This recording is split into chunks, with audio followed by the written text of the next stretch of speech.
I'm a recovering comma freak. It's true. I used to use them often in my writing. Maybe too often. You know what? The ACT knows that most people are comma crazy. So you'll definitely run into at least a few comma questions. I'm here to help you help yourself. In this lesson, we'll discuss the correct use of the comma, including how it connects sentence clauses and items in a list. Commas perform a variety of functions, such as writing out a list within a sentence. For example, Lauren bought lemons, grapes, and apples. Commas also combine two independent clauses with the use of a conjunction, such as but and etc. For example, Jessa wanted to play soccer outside, but it was raining.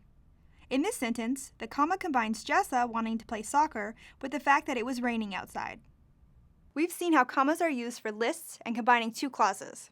Now, let's take a look at commas with prepositional phrases. Commas are also used to set off non-essential information, such as an interjection or adverbial clause.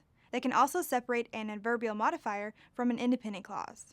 For example, Mark, who was the strongest candidate for student body president, lost the election by 2 votes. In this sentence, the commas set off the interjection, which is the explanation of Mark from the subject of the sentence, which states that Mark lost the election by 2 votes.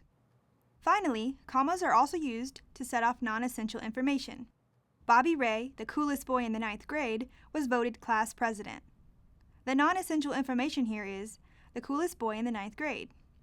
Why is it deemed non-essential? Because if you take the phrase out, you still have a complete sentence. Now, as you can see, commas are pretty popular. They're so popular, in fact, that they have many fans. Actually, they have fanboys. This kind of fanboy may not stand in the audience and cheer, but they perform essential roles when it comes to joining independent clauses. Fanboys is an acronym for, and, nor, but, or, yet, and so. Fanboys used with commas separate independent clauses.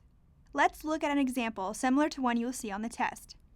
The question states, Sheris went to the store, but she didn't buy anything.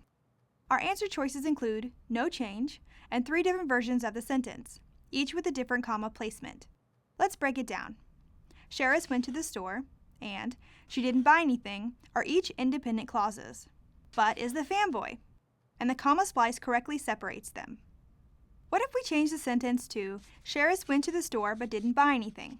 This sentence is also correct, but did you notice that there's no comma? We dropped the comma and we also dropped the pronoun she.